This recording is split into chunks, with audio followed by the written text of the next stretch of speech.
Proceedings are now resumed. Please be seated. Private Members Motion Number 2 of 2020. Change of the voting age from 18 to 16 years and implementation of a political high school course to be moved by the Leader of the Opposition, the elected member for Georgetown North.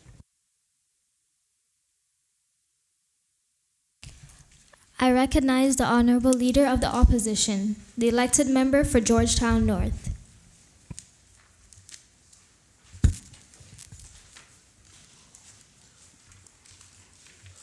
Madam Speaker, I beg to move Private Member Motion Number 2 of 2020, changing the voting age from 18 to 16 years and implementing a political high school course. Whereas the Cayman Islands Constitution Order 2009, Section 90 states that an elector must be 18 years of age, and whereas the Elections Law 2017 revision, Section 11 states that a person must be 18 years old in order to be registered, and whereas the Judication Law 2017 revision, Section 8 specifies that every person whose name appears upon the last register of electors is eligible to serve on a jury in court, and whereas in a recent political election in the Cayman Islands, there was a deficiency of young voters, and whereas the involvement of young persons in the political process is crucial to the future of the Cayman Islands, and whereas schools are not adequately educating students in the Cayman Islands with regards to political and parliamentary matters, and whereas at the age of 16, a person is more competent to vote and choose what they want for their country, and whereas the privilege to vote differs from mandatory jury duty, as many young people have the mental maturity to vote but not to serve in a jury. Be it now resolved that this Honourable Youth Parliament considers changing the official voting age from 18 to 16 of the next general election. Be it further resolved that this Honourable Youth Parliament considers amending the Judication Law so that anyone under the age of 18 cannot serve on a jury. And be it further resolved that this Honourable Youth Parliament considers implementing a mandatory course in high school that focuses on political and parliamentary aspects. Thank you, Madam Speaker. Private Members Motion Number 2 of 2020 has been duly moved. Is there a seconder to the motion? I recognize the Honorable Deputy Leader of the Opposition, the elected member for Georgetown West. Madam Speaker, I beg to second Private Members Motion Number 2 of 2020. The motion has been duly moved and seconded. Does the mover wish to speak to the motion? Yes, Madam Speaker. Thank you, Madam Speaker. Let me start off by saying I hope everyone has an open mindset and a growth mindset. Now, let me start off by saying some of the things that the government may stand up and say. They may say, let 16-year-olds vote. That's absurd. They're still kids. They'll just follow their parents' decisions. They don't have the right mentality for that. Point of order, Madam Speaker. It is not quite clear to me of how the Honourable Leader of the Opposition can foresee something that hasn't been said. Madam Speaker, point of order. That is not a point of order, it's a point of elucidation. With that question, I do decline. Moving on, they may say the government might not have the right mentality, the students might not have the right mentality for that. And to that, I might say, Madam Speaker, do not underestimate our youth. In most states and countries, 16-year-olds have the right to drive. They can get married, join a trade union, leave school, work full-time, earn minimum wage, captain a boat, pilot a plane, get a passport, and take college prep exams that most adults would perform poorly on. Even here in the Cayman Islands, Madam Speaker, you have 17-year-olds fully driving cars on West Bay Road, 16-year-olds flying planes over airport, and 16-year-olds working down at East End. Madam Speaker, the question arises, why can 15, 16, and 17-year-olds do all these things? They can legally fly and drive such deadly machines that we call car and plane, but yet can't vote on who we want to see elected and who we want to vote into Parliament to make sure these deadly motions, bills, and referendums that are presented to this House don't get passed. Madam Speaker, I take one step back and laugh. Madam Speaker, just look at us here today. Youth parliamentarians, with the key word being youth. Many of us in this honorable House are 14, 15, 16, 17, and 18-year-olds. We are here today debating on topics that many would consider we're above our knowledge level. We have done our research. We have done the preparation. We are here today voicing our opinions. Madam Speaker, if this display of greatness doesn't show you that at the age of 16 or even before 16 that our youth are capable of acting, learning, and doing parliamentary actions, then think about all the 16-year-olds who have already left high school and have decided to pursue law, politics, history, and the list goes on. Madam Speaker, do not, and I repeat, do not let the government preach false arguments that 16-year-olds do not have the right mentality to vote. I, myself, started college when I was 15, and I'm not saying that everyone is like me, but everyone can achieve the same things and gain the same knowledge as I did. At the age of 16, me and my deputy here today, Leah, flew off to Trinidad to represent ourselves and our country in the 44th Regional Youth Parliament to debate on a topic that affected CARICOM, regional security, and a migrant movement. A topic that politicians across the world are still trying to figure out and debate to this day, and we did that at the age of 16. 16, Madam Speaker, 16. Madam Speaker, our youth deserve a chance to vote as we are the future of the Cayman Islands, and it is we who will have to deal with the side effects of the decisions made in Parliament by our older generation. At the age of 16, people should have a voice in the laws that affect their lives and a stake in the future of their country. Our youth cannot vote in these referendums. Our youth cannot vote in all these political matters that affect how our country will be run. Our youth cannot voice our opinions in all these houses and rent prices that are skyrocketing, making it almost impossible for us to raise our Caymanian families in the future, Madam Speaker. And I find that very astonishing. We have no vote, Madam Speaker. Our voice is our vote. And when we have no vote, we are ignored. And the government is not granting us the right to vote, Madam Speaker. Madam Speaker, the times are changing. Why should we put a halt on the inevitable change that is among us? Let me recap a timeline of voting history. A few years ago, only 21-year-olds were allowed to vote, but America's 20th Amendment lowered that voting age to 18. But I will be dumb to stop right there. I'm taking it back further, where only men were allowed to vote, and women had no voice or power in politics. But Madam Speaker, I am not stopping there. I'm taking it back decades ago, where only white men were allowed to vote, and black men had no power or voice in politics, Madam Speaker. Madam Speaker, the times have changed. The voices of our history have been heard, and best believe here today, the voices of our present and our future will be heard.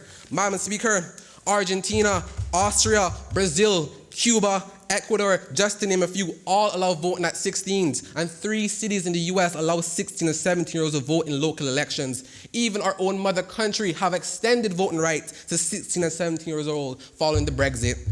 This should speak volumes to you, considering that 40% of the world doesn't even have the option to vote. We have a powerful potential in our youth, and we must have the courage to change old ideas and practices so that we may direct their power towards good end. Youth is not a time of life, it is a state of mind. You are as old as your knowledge, your belief, and your common sense. Don't tell me I can't. Tell me I can. Don't tell me I am too young and foolish. Tell me I'm getting older and wiser. Don't tell me I don't understand. Teach me to understand. Madam Speaker, there is a lack of political teaching in our Cayman society. We have our younger generations leaving school without any political knowledge or interest. All of that is just because we are not encouraging our local high schools to have some form of political course. If a question is asked right now, how many people would know that you have to be the age of 21 to run an election here? How many people would know the process of how to run an election here? How many youth would know the benefits of how to even vote? Madam Speaker, the government wants to tell us that we don't know anything about politics, yet they don't want to teach us. In our local high school, community service is mandatory. Why can't a political course be too? Something as simple as you have to do 2 one-hour courses for the entire school year in a political course. Madam Speaker, if 16-year-olds were allowed to vote, I can almost guarantee you that John Gray High School and Clifton Hunter would be turned into Oprah shows, as you would have politicians coming in saying, you get a ham, you get a ham, you get water, you get butter, you get free You textbooks. have half a minute left. Thank you. Madam Speaker, if we teach our youth politics, allow them to vote in politics, then we're only benefiting our country by paving a clear path of a successful, bright, and knowledgeable young society. The only way we can live is if we grow. The only way we can grow is if we change. The only way we can change is if we learn. The only way we can learn is if we're exposed. And the only way we become exposed if we throw ourselves out there into the open. We cannot be afraid of change, Madam Speaker. Thank you.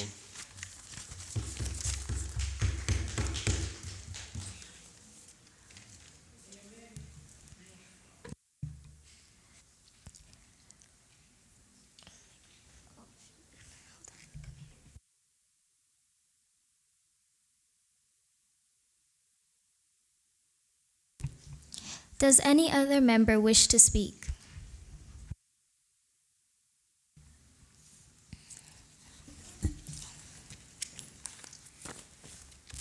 I recognize the Honorable Minister of Education, Youth, Sports, Agriculture, and Lands.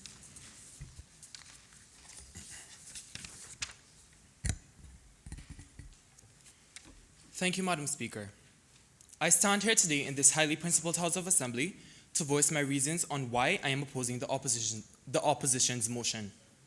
It is stated in the opposition's motion that schools are not adequately educating students in the Cayman Islands with regards to political and parliamentary matters. I would like to state 3 arguments as it relates to this section of the opposition's motion. Firstly, How can the opposition offer to implement a course on politics in Parliament when majority of the private schools here have different systems from the public schools? Secondly, a politics in Parliament course shouldn't be implemented when the youth have little knowledge on their country and what it stands for. Thirdly, there may be certain students who are not able to partake in this course due to certain restrictions and limitations being placed upon them. It is stated in another part of the opposition's motion that at the age of 16, a young person is more than competent to learn, vote, and choose what they want for their country. I would like to state an argument as it relates to this section of the opposition's motion. Firstly, the opposition cannot guarantee that majority, if not all of the youth, are eligible to vote. Madam Speaker, leading to my first argument, how can the opposition offer to implement this course of theirs when majority of the private schools here have different systems from the public schools? According to expatquotes.com, the private schools here can either follow the British or American system, whilst the public schools follow the British system entirely. From this information given, as we already know that the Cayman Islands is ruled as a British overseas territory, the opposition would most likely have to try and implement this course of theirs into the government schools. Why? Because they're an overseas British ruled territory and they have a British-based curriculum. On the other hand, private schools either follow the British-based system or the American-based system. Meaning that the number of students have been reduced when it comes to learning about the Cayman Islands and knowing about the political system that's in place here. This is because there's going to be a great number of students who attend private schools who will choose to follow the American-based system instead. Madam Speaker, leading to my second argument, it is not the best course of action to... Please sit. Point of elucidation, Madam Speaker. Can the Honorable Minister of Education please outline how the school systems are different in regard to what he was saying? Honorable Minister of Education, do you give way? I give way. Madam Speaker, as I said before, according to expatquotes.com, it clearly states there, and it's a reliable and credible source that I have gotten off of the internet based on my research and studies. It clearly states there that private schools can either follow the American or British-based system. Public schools have to follow the British-based system entirely, as they are a British overruled seized territory. Thank you, Madam Speaker. And the Honorable Minister of Minister of Education, please have a seat.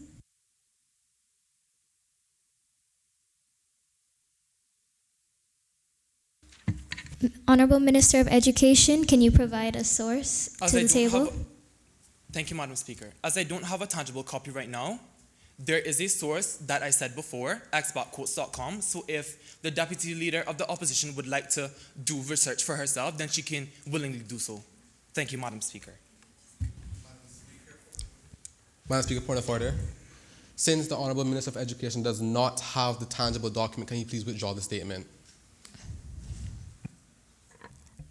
He does have a credible source, so I'm actually going to let him continue his speech. Thank you, Madam Speaker. Madam Speaker, leading to my second argument, it is not the best course of action to take when implementing a politics course for teens when majority of the teens in the Cayman Islands have little knowledge on their culture and history. Having a course about Cayman's heritage and history will build a foundation for young children and teens to grow and learn on. A politics and parliament course would only come after to then teach the older generation like teens to learn about politics and governance and how to run a country. Their country. When I say their country, I mean the children from different parts of the world alongside with the Caymanians who actually reside here.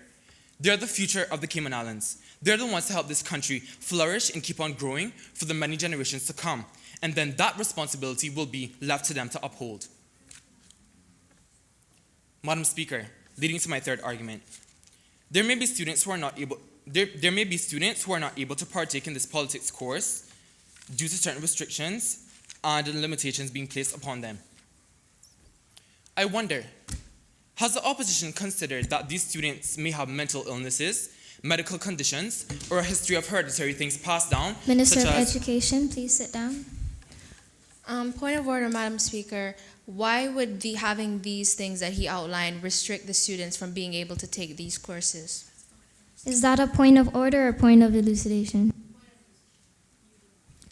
Minister of Education, do you give way? I do not give way. Please continue. I wonder, Madam Speaker, has the opposition considered that these students may have mental illnesses, medical conditions, or a history of hereditary things passed down such as dyslexia, ADHD, and autism?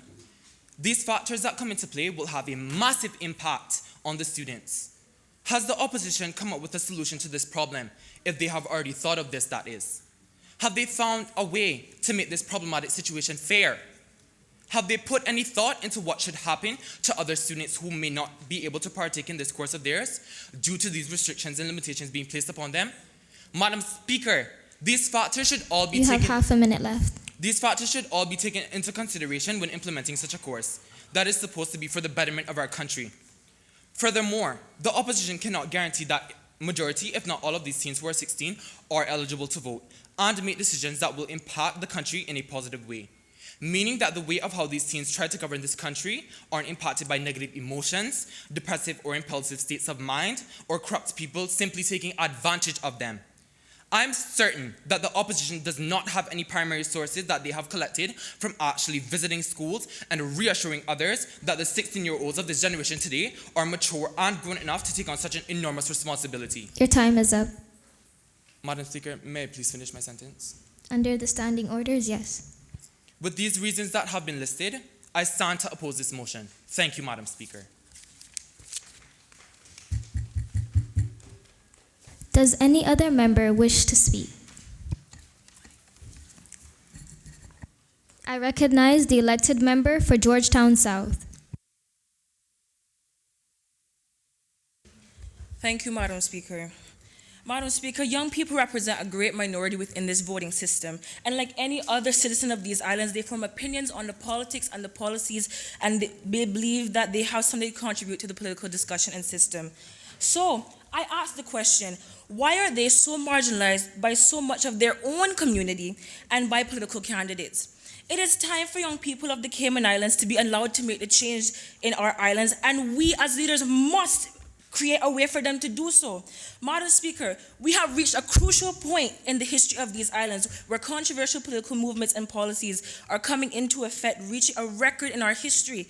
Young people have voiced their opinions on subjects such as the port, LGBTQ rights, and the ban on single-use plastics. And Madam Speaker, I am sure they would have loved to voice their opinions on this recent fire at the landfill. This generation's reach is far greater than previous generations. That technology has given them accessibility and interconnectivity, and they're able to see what else is happening in the world. And worldwide, young people have taken the world by storm, rising up and standing for movements that they feel are important. And my colleagues will mention a few shortly, if the government is wondering. So many times, Madam Speaker, we doubt young people's capability based off of their age and their quote-unquote life experience. But as we say all the time, age is just a number. It does not determine your foresight, it does not determine your maturity, and it does not determine how much real life you've lived. There are 21-year-olds today, Madam Speaker. Point of elucidation, Madam Speaker. Could the member of the opposition please clarify as to what she means by this? Because with experience and age doesn't come knowledge and maturity. Elected member for Georgetown South, do you give way? I do not. It is, as I was saying, there are 21-year-olds today, Madam Speaker, who still do not have their lives together. So claiming that this age is the determining factor of to whether a person is intellectually capable of making a sound decision that will positively affect these here Cayman Islands is not only discriminatory, it is also distasteful. 1 Timothy 4 verse 12 says, and yes, I'm quoting the Bible, says, do not let anyone look down on you because you are young. And we, as the leaders of this country who have professed time and time again that we follow and are governed by the Holy Bible, are neglecting this particular verse. Another argument, Madam Speaker, is that teenagers are easily malleable and they are persuaded to vote based on coercion from parents, peers, and political candidates. But obviously the government has failed to thoroughly read through our motion. These young voters voters will not be ill prepared in terms of their voting preparation and ability to read through political propaganda. Because a key part of this motion is implementing the very necessary parliamentary and voting classes, regardless of which system they come from, British or American.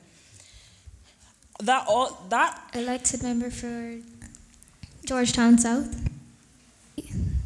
Point of order, Madam Speaker. I have to recognize you. I recognize the Honorable Minister of Education. Point of order, Madam Speaker. As I previously stated in my speech before, a course on Cayman Islands heritage, culture, and background will build a foundation for the teens to learn and grow on. So why should the opposition then offer to implement a course on politics? I do teach have these to stop children? you right there. That isn't a point of order. If you are referring to point of order, please refer to which standing order exactly you're referring to.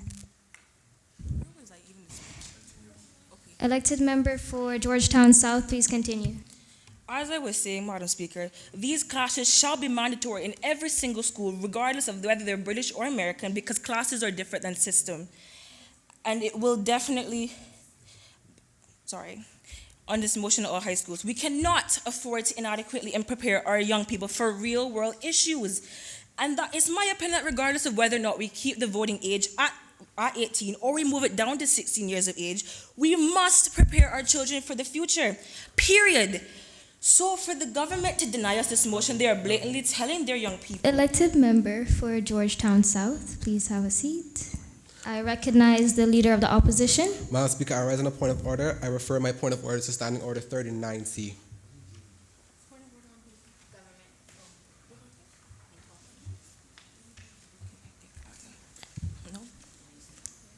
The point of order is that other members remain silent while the member is speaking. They are blatantly telling their young people that they do not deserve to be educated about their own political system because of their age, even though this is the same government that tells them, as we have heard innumerously today, that they are the future of these islands.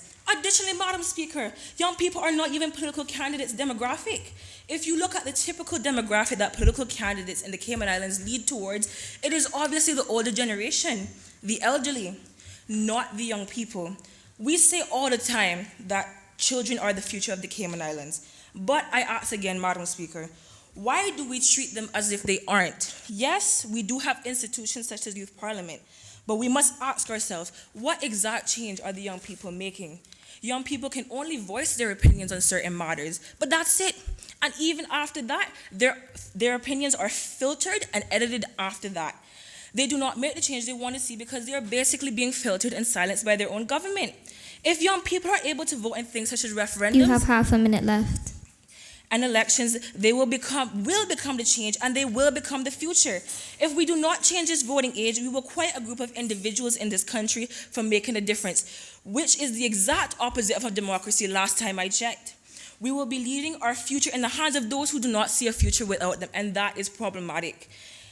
I will finish this with this, Madam Speaker. Nothing about them without them is for them. Remember, the youth of this may be the future of this country, but they are presently watching us, and what you decide here today will make or break our future as a country. Thank you, Madam Speaker. Does any other member wish to speak? I recognize the elected member for Georgetown Central. Thank you, Madam Speaker.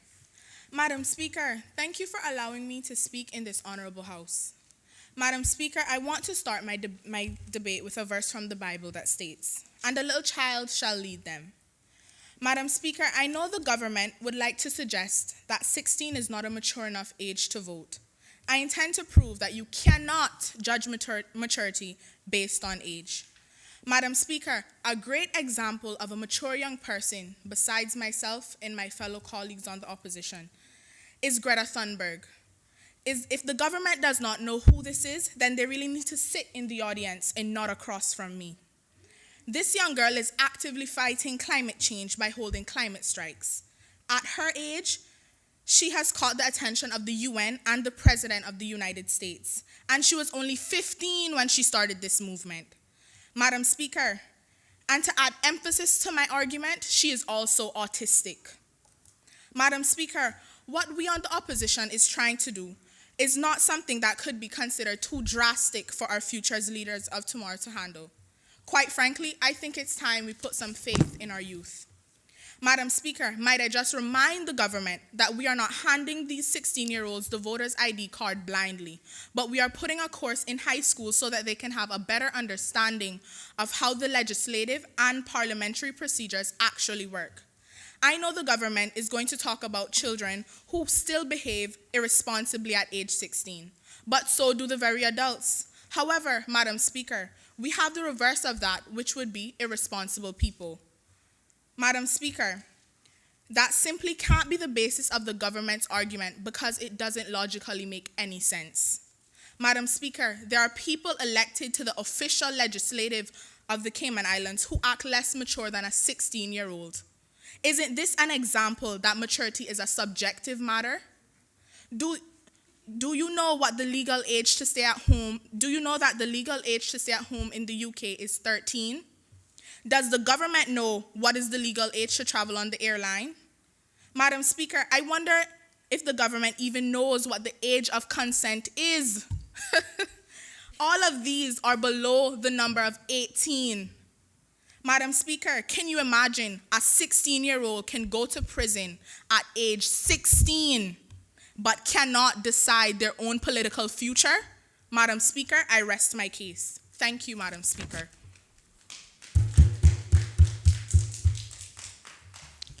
Does any other member wish to speak? I recognize the Honorable Premier. Thank you, Madam Speaker.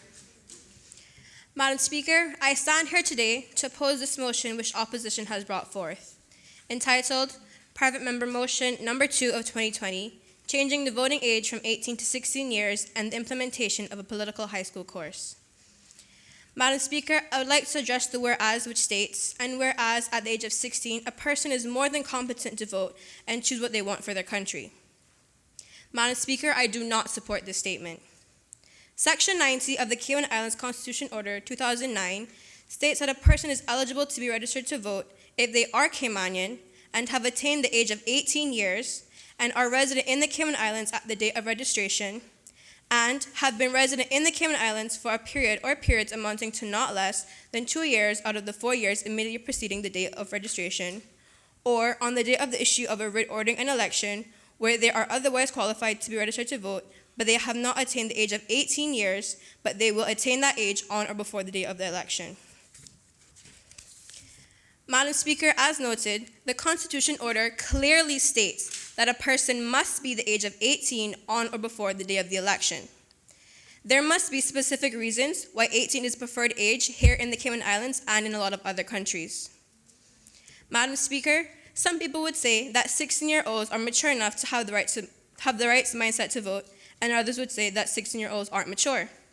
I agree that they may take an interest in the leadership and governing of these islands, and that they have very strong arguments to put forward. But will they make the right decision in choosing a candidate? Sure enough, they are more than competent to sit and listen to candidates during their campaign speeches, but on the day of the election, do they become overwhelmed with their decision? Who is to say that on the day of the election, they won't overthink whether they're making the right choice?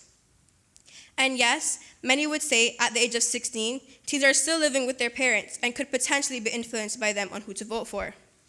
Madam Speaker, I personally know a couple of people who were 18 at the time of previous elections and still living with their parents and were told who to vote for and were only brought to campaigns that supported politicians that their parents or guardians preferred.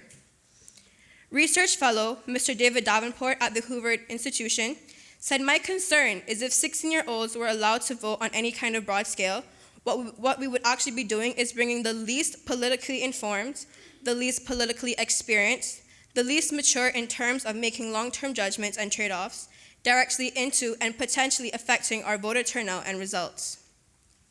Madam Speaker, it was also shown that in the US, the 18 to 29 age range shows the fewest numbers during elections.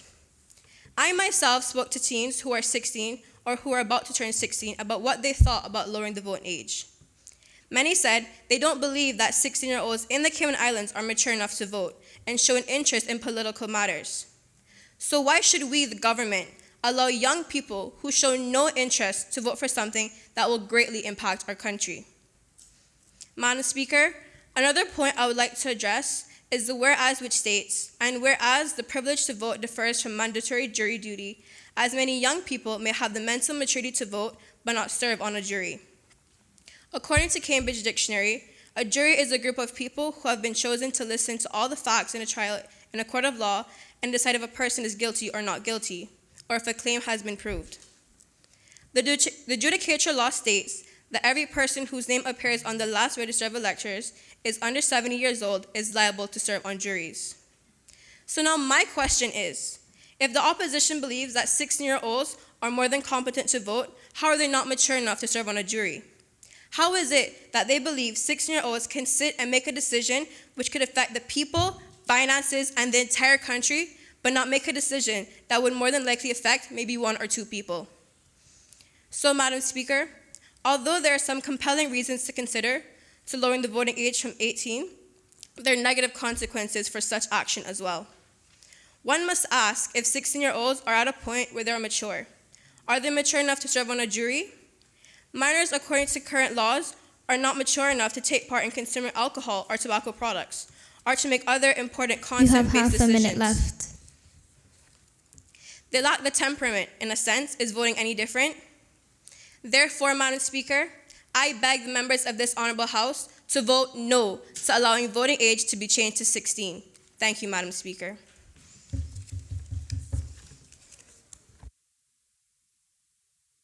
Does any other member wish to speak? I recognize the elected member for East End.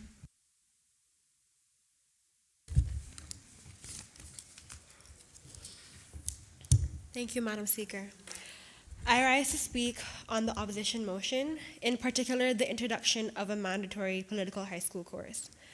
As a quick response to the Minister of Education, as the Minister of Education, he, more than anyone, should understand that schools are developing and mental illness no longer holds children back from learning. Special teachers are hired in schools to help these students, and just like any course, this political course should be no problem. So according to Mr. Howell, the director of the Elections Office, by looking at voter demographics, persons between the ages of 18 and 25 are the most underrepresented segment that there is. That is, young adults and teens are not registered in numbers. But when you get to the higher age groups, almost all the people that are eligible to vote are actually registered. He also mentioned how difficult it is to reach young people. Many young people don't habitually listen to the radio or talk shows, and they don't read the newspaper, a lot of them. So the use of social media is one of the only ways to catch their attention. But, Madam Speaker, the opposition has another way of gaining the attention of potential young voters. This is through the implementation of a mandatory high school course. Through this course, students will receive voter/elector education that will help them to carry out one of their responsibilities of being a citizen of the Cayman Islands. As of right now, in John Gray High School, students can choose to take a social studies class, and they're able to learn about the Parliament and the legislation. But this is an optional course, so not all students are receiving this important information. High schools are a place where the dissemination of information can be most effective. If you get to the youth when they're young, if you teach them the how, the why, and the what about the voting process, and about the importance of taking part in such a civil duty, then you are much more likely to get them to participate in the process. Madam Speaker, our students need to be made aware of what a general election means and what it takes to vote. They can learn where and how to vote and their different political options so that when they are 16, they can make an informed decision when it comes to voting. If young adults don't see voting as important early on, many of them will be lost as potential voters for the rest of their lives. When an educational basis is given to high schoolers, even if they decide not to vote when they're older, they are still able to get through the voting process with a lot more ease and confidence than with someone with no information on how to vote. Madam Speaker, This mandatory course can be a brief program, like a high school first aid program or a CPR program. Many high schools across the globe require students to participate in a CPR program in order to graduate. So by implementing this strategy, by making this course mandatory in order to graduate, government can ensure that all graduates are politically informed and will be able to carry out voters' duty in Cayman upon graduation. Let me take an example from another island. In the lead up to the 2018 national elections, the Fijian government collaborated with the Ministry of Education to develop a nationwide voter education curriculum for 16-year-old students. This program included teacher training, a mock election kit, and an updated national curriculum. Every year, 10 Fijian students participated in this program, which consisted of 10 classes delivered over a 2-week period. So it was a pretty short course.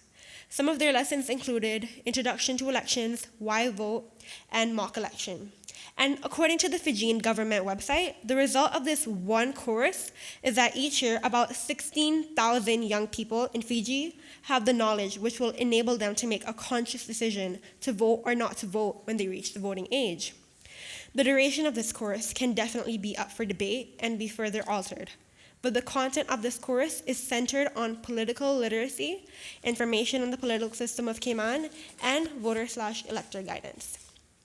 This essential course would instill political values into our youth so that every election they will go out to vote with the knowledge that their vote does count and who or what they vote for will have an impact on their life. Because, Madam Speaker, a healthy democracy needs well-informed, active citizens. You have half a minute left. But these citizens don't just magically appear. People must learn citizenship.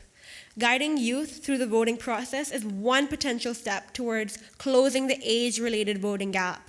If Cayman wants to see more young voters at the next election, this high school course will be a big step. Thank you, Madam Speaker.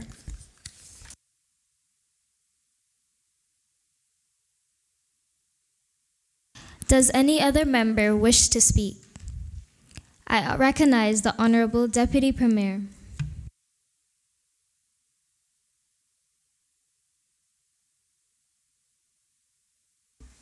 Good afternoon, Madam Speaker and fellow parliamentarians.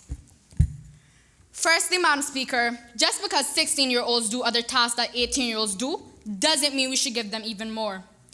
Many may have arguments along the lines of, well, if we can let them drive, we can let them vote.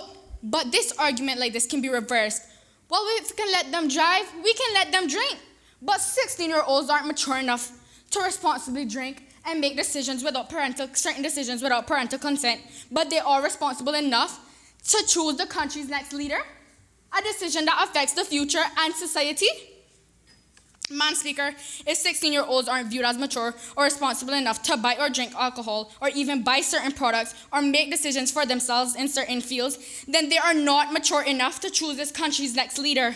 And if it is maturity we're talking about, then we should be here in this honorable house today talking about raising the voting age instead of lowering it.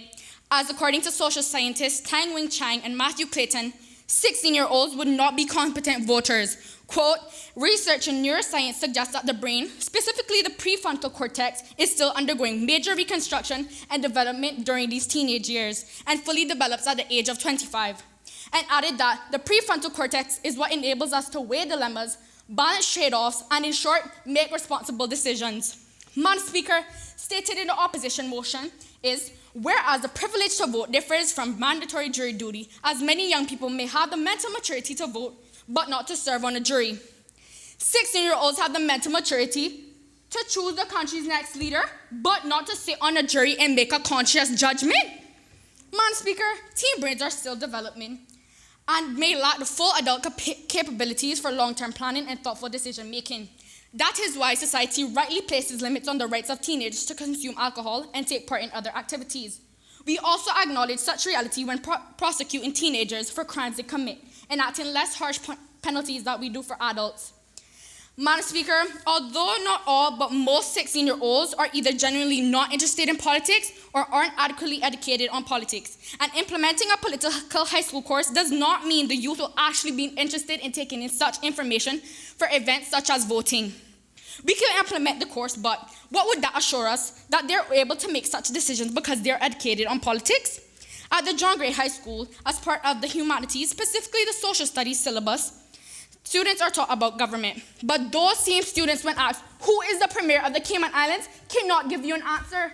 Those same students, when asked, does the legislative branch of the government do, cannot give you an answer. You know why? Because even though they're educated on these topics, they did not have the interest to take in such information for the long run.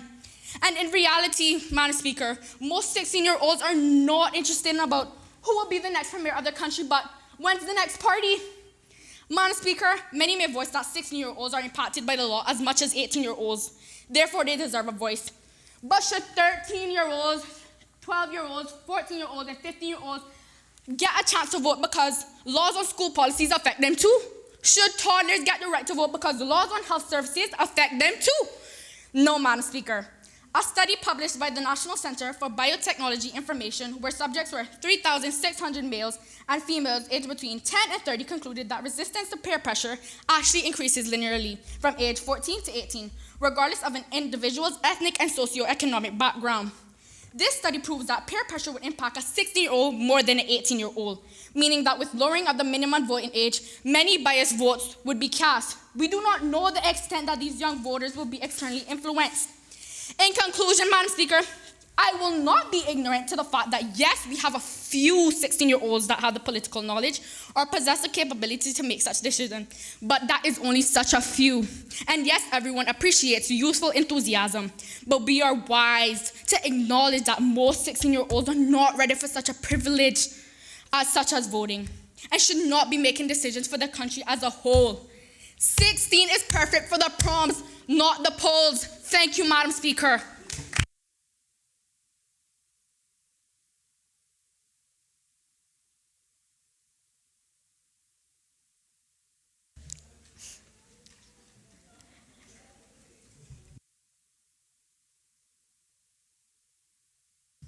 Does any other member wish to speak?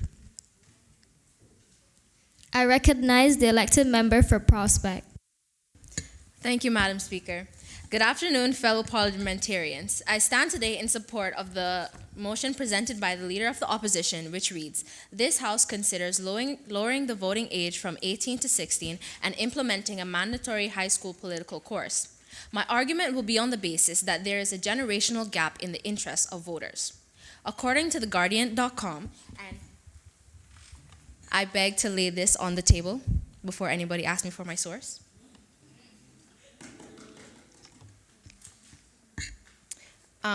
Citizens between the ages of 15 and 21 are more interested in political topics such as immigration, education, environmental safety, and racial injustice, and they are likely to support a candidate that prioritizes these issues over others. But as they are unable to vote on these issues, they usually remain unaddressed in parliamentary and government activities. The older generation, aged 30 and above, in contrast, Madam Speaker, prioritize issues such as tax reform, healthcare, retirement funds, and wage reform. And as they are the largest demographic, Madam Speaker, they are usually able to elect a candidate which executes their desires. Madam Speaker, there is obviously a big difference between these issues, and the opposition does not wish to villainize the older generations for the topics which they choose to vote, but we implore the government to realize that there is a small demographic which is considered young voters, and encourage them to agree that there is a need for a bigger pool of voters in this demographic.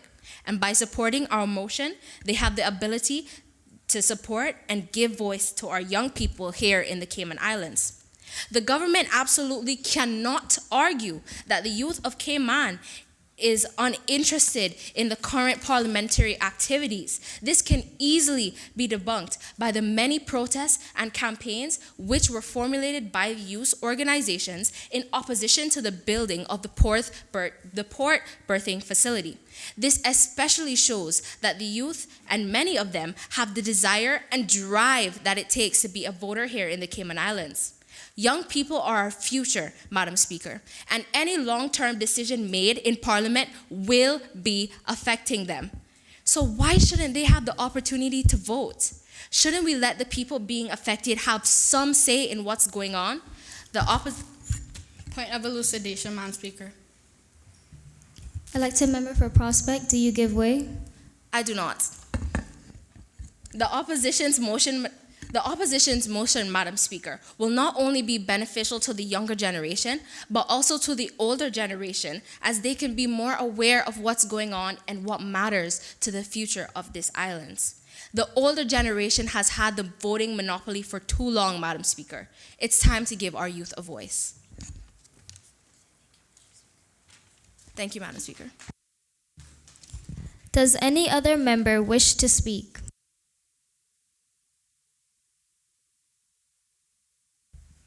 I recognize the Honorable Deputy Governor. Thank you, good afternoon, Madam Speaker, and thank you. Madam Speaker.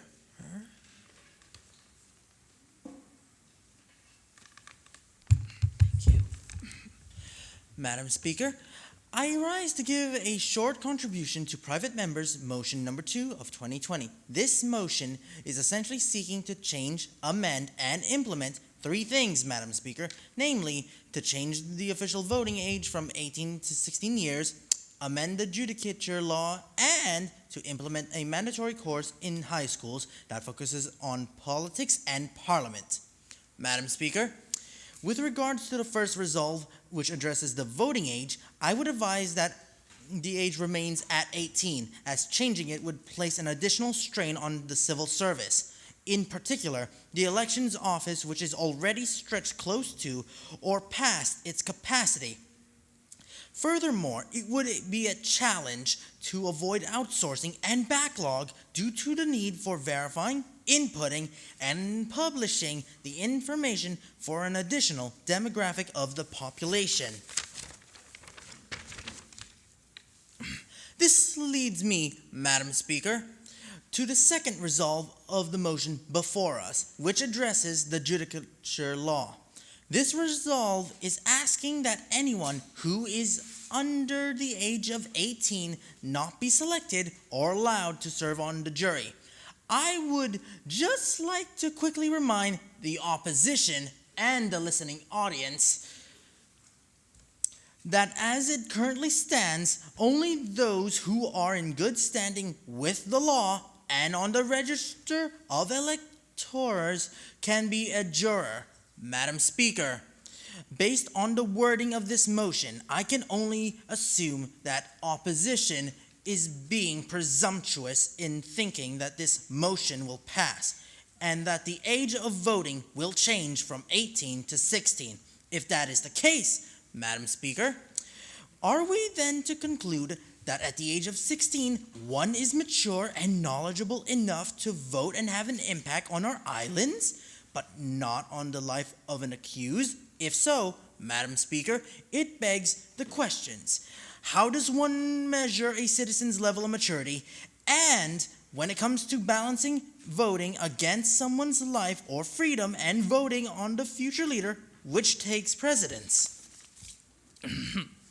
Madam Speaker, I will turn to the last resolve of the motion. This resolve seeks to implement a mandatory course in high schools that focuses on politics and parliament. Madam Speaker, I support the introduction of a high school course that teaches students about political standpoints and parliamentary procedures, for the main reason that it can set the foundation for civil servants by awakening in them the interest and drive to contribute skills and education to building a better country and a world-class civil service, or even be more knowledgeable when running for office. A course as such as this would very likely increase the level of knowledge and engagement of those civil servants who join at the entry level with a view to progressing to the higher echelons of the service. However, Madam Speaker, I would suggest that this course not be mandatory so as to attract those students who may have the natural love and mettle for politics once they reach years 10 and 11 in the educational journey. Thank you, Madam Speaker.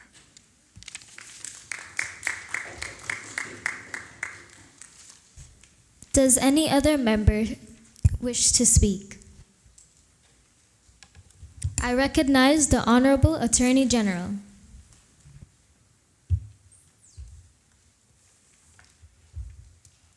Thank you, Madam Speaker. Madam Speaker, I rise to give my contribution to Private Member's Motion Number 2 of 2020, which seeks to change the voting age from 18 to 16 years and which further asks for the implementation of a political high school course. Madam Speaker, for the purpose of my contribution, I agree that Section 90 of the Cayman Islands Constitution Order 2009 does state that a Caymanian must be 18 years of age to be registered as an elector. Likewise, I agree that Section 11 of the Electors Law states that a person must be 18 years of age to be registered to vote. And the same goes for the Judicature Law, in the sense that one must be on the register of electors to vote. Madam Speaker, with that being said, I believe that my colleagues on the other side do not fully grasp the magnitude of their request. Madam Speaker, we cannot just alter the Constitution order as we see fit, government after government.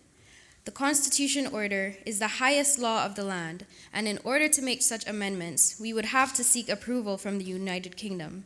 And before we can amend the elections law, approval has to be granted by the United Kingdom.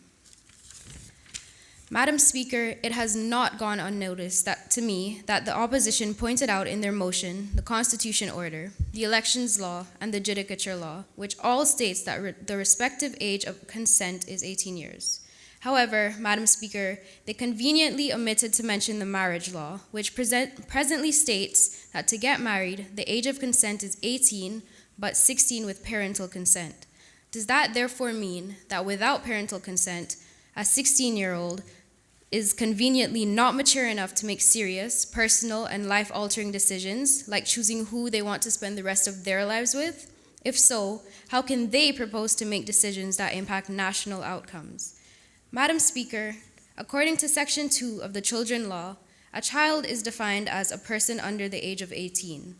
Therefore, in essence, Madam Speaker, the opposition is seeking to give a child the power to decide who the leaders of our country should be.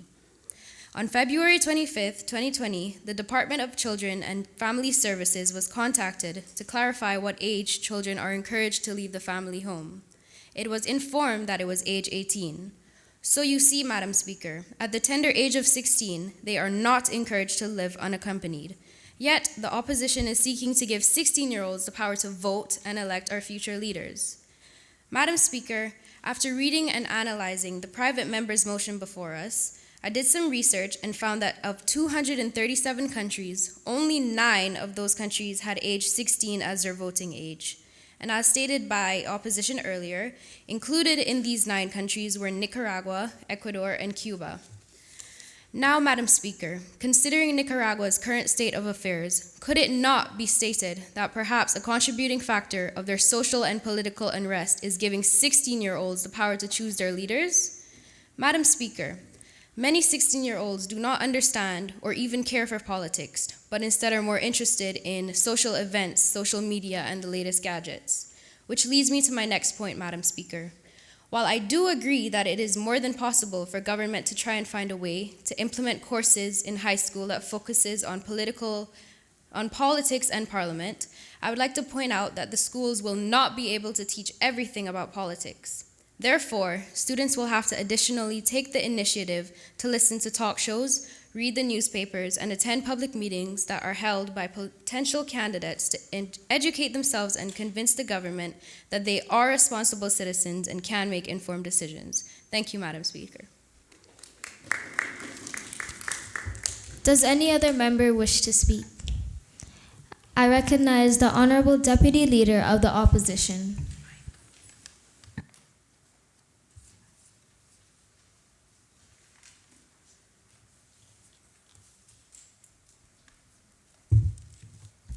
Thank you, Madam Speaker. A country that does not teach the duties of citizenship, the roles of Parliament, to the future leaders of tomorrow do not fill their obligations and their citizenship. Youth are the foundation for any country's hope.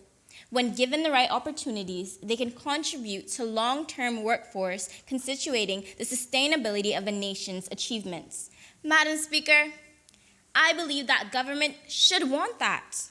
It is a shock to me, Madam Speaker. I stand in Parliament today with one emotion: disgust. I am disgusted with the government's behavior today, the lack of faith in our youth. Madam Speaker, I hope they are not disagreeing with our motion just for disagreeing's sake. Point of elucidation. Honorable Deputy Leader of the Opposition, do you give way? No, I do not. Madam Speaker, why isn't Parliament procedure and the roles of members of Parliament taught in schools? Government is failing our youth who show interest and understand the importance of Parliament, our youth who want to vote and... Point of order.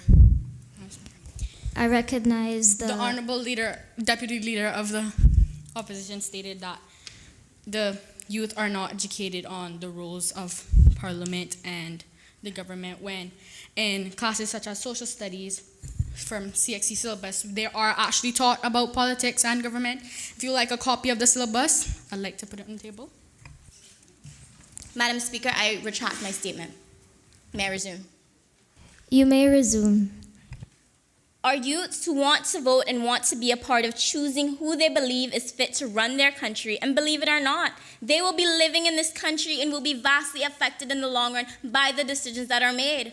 Why does government wish to shut our youths down? Too many times I have seen youths with bright ideas and dreams shut down because they thought outside of the box. And Madam Speaker, could you believe they were shut down because it was not traditional or something that would have worked in the past? But Madam Speaker, this is March 2020, and I stand here today as an advocate for the youths. Madam Speaker, I stand here today to state that youths are a part of our country, and they have every right to want to shape our country and want to be involved in the decisions that are made. At the age of 16, a young person is more than competent to learn, vote, and choose what they want in their country. If the age of consent is 16, the age to face the consequences of unprotected sex and bear a child is 16, then Madam Speaker, why is government insinuating that our 16-year-olds are so incompetent that they cannot vote? At 16-year-old, you can be put away for life, yet government is saying that they're too useless to vote? I am appalled, Madam Speaker. Government needs to understand that our youths are a part of our country and they have a voice just like you and me. Madam Speaker, to respond to the Honorable Deputy Premier, the privilege to vote will definitely differ from mandatory jury duty. As many young people may have the maturity and can make a sound decision to vote, I don't think the same would apply to serving on the jury. It is that simple an administrative issue that can be easily fixed. Madam Speaker. Point of elucidation. Honorable Deputy Leader of the Opposition, do you give way? No, Madam Speaker. Madam Speaker, I hope the government is not believing that this is reason enough to not allow this motion to pass, because presenting this as a flaw is ridiculous, because it is clear as day in black and white in our motion. Madam Speaker, and I quote, "And whereas the privilege to vote differs from mandatory jury duty, as many young people may have a robust mentality to vote, but not to serve on a jury." Madam Speaker, I believe that we should give our youths a chance to play an active role in our country. Giving them a chance to vote on who they deem fit as appropriate to run their country is something they can do, and should be done. Thank you, Madam Speaker.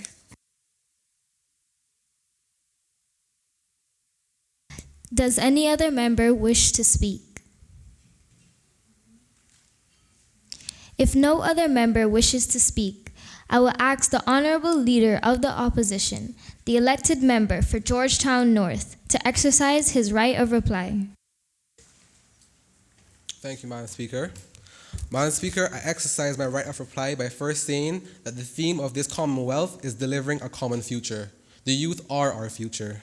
As we all know, the Cayman Islands is an overseas British territory, and Brexit, one of the world's most changing decisions, allowed 16-year-olds to vote. Our own mother country allowed 16-year-olds to make such a big decision that's shaping the world today.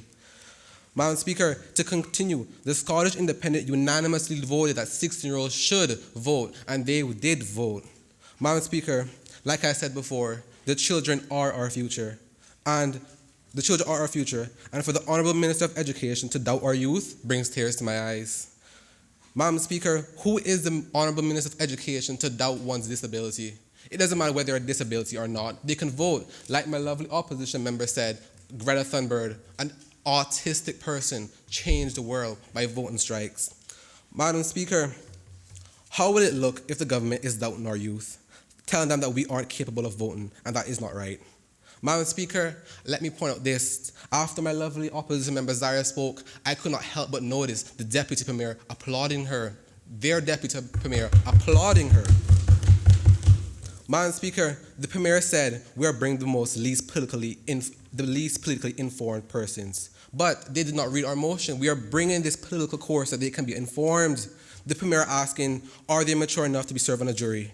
And then she goes on to say, voting is the whole country and jury is just 1 or 2 persons. Madam Speaker, who is the greater person here? The entire country. Voting is the entire country, and it is our country, so we should have a voice, while jury is just 1 or 2 persons. Why should a team not listen to our politics and political speakings and decide who they want to vote for while sitting down listening to gruesome crimes about child molesters and all this in court? Madam Speaker, as the Deputy Premier said, their minds are growing. Which one helps them grow? Listening to our political arguments or sitting down listening to votes about man killers? Madam Speaker, there's a difference between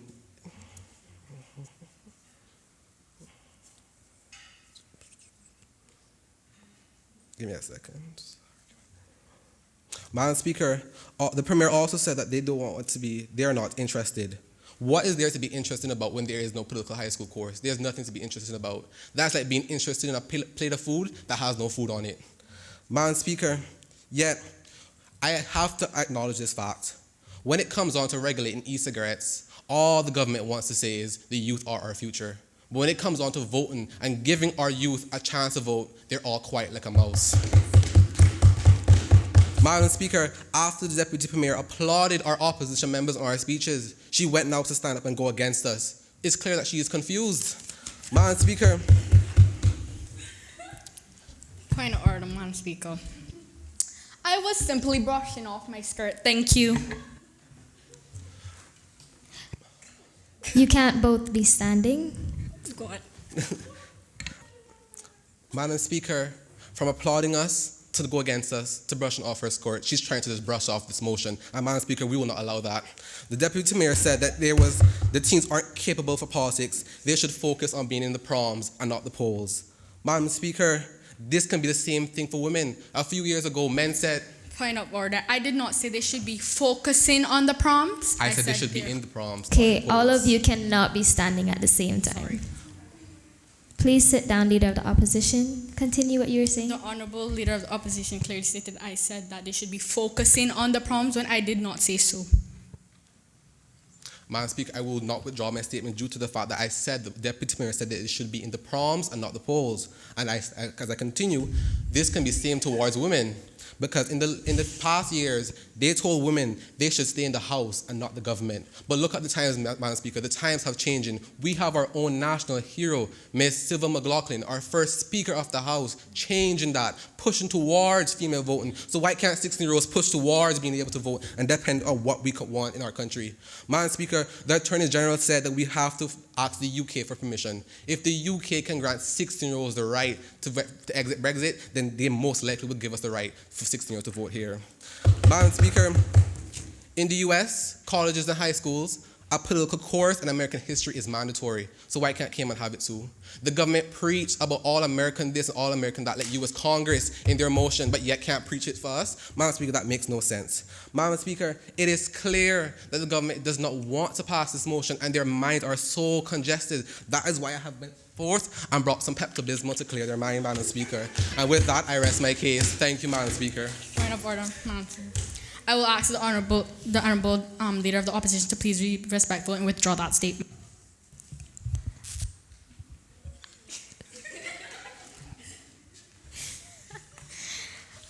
I won't ask him to withdraw the statement. However, I will ask you, Honorable Leader of the Opposition, to be more respectful. Thank you, Madam Speaker. The question is, be it now resolved that this Honorable Youth Parliament considers changing the official voting age from 18 to 16 as of the next general election. Be it further resolved that this Honorable Youth Parliament considers amending the Judica Law so that anyone under the age of 18 cannot serve on a jury. Be it further resolved that this Honorable Youth Parliament considers implementing a mandatory course in high school that focuses on politics and parliament. All those in favor, please say aye. Aye. Those against, no. No. The noes have it. Madam Speaker, can I have a division, please?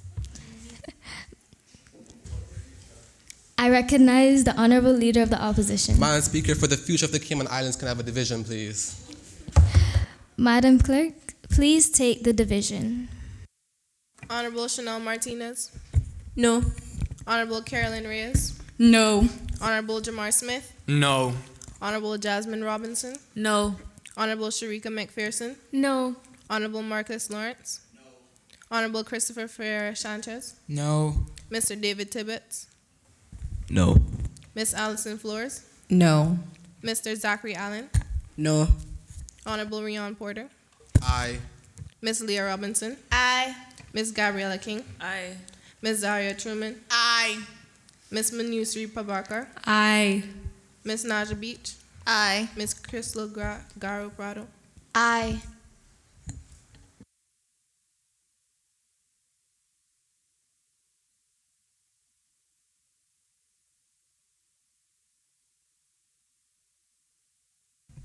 Do I say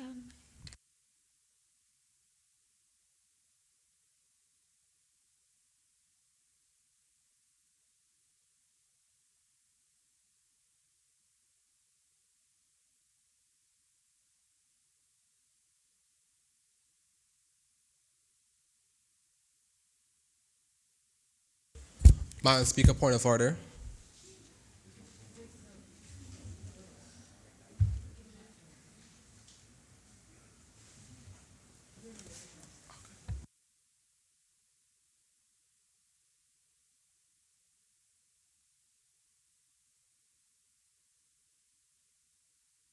Kayla Turner.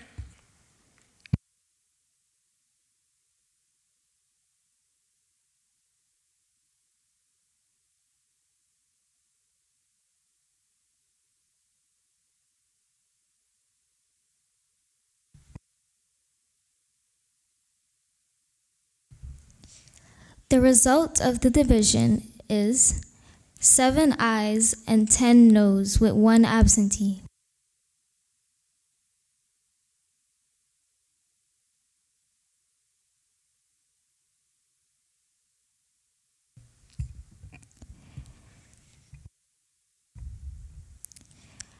Private Member's Motion Number 2 of 2020, changing of the voting age from 18 to 16 years and implementation of a political high school course has failed.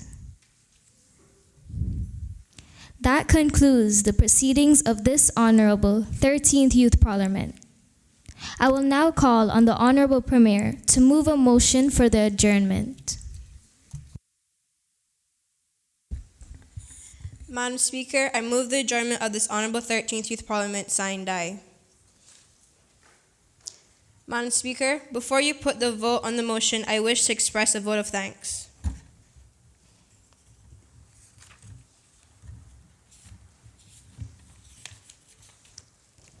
I would like to thank Mr. Andrew Perkins from the Truman Baldwin Law School, Ms. Gisette Lawrence from Toastmasters, Mr. Mapil Prasad from Toastmasters, who gave us pointers and constructive criticism on the delivery of our speeches, Mr. Jonathan Anglin from the Vaping Company, who provided us with some very useful information on vaping and e-cigarettes, the staff of the Let Us Save Assembly, including Ms. Zina Marin Chin, Ms. Davina Ramator, Ms. Deborah Broderick, Ms. Patricia Priestley, Ms. Nordra Walcott, and Ms. Cynthia West. Thank you, Madam Speaker. I recognize the Honorable Leader of the Opposition.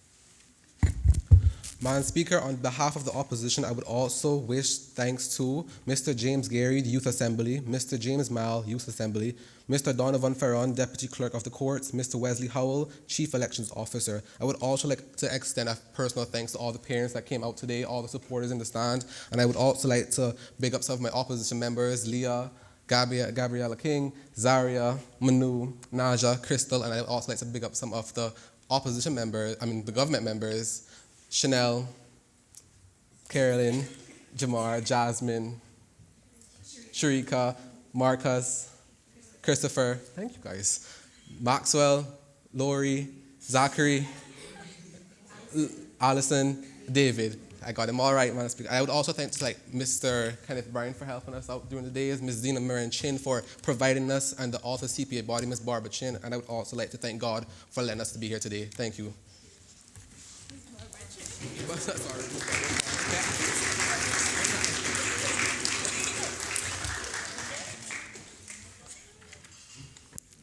The motion is that this Honorable 13th Youth Parliament does stand adjourned, sine die. Those in favor, please say aye. Aye. Those against, no. The ayes have it. This Honorable 13th Youth Parliament now stands adjourned, sine die.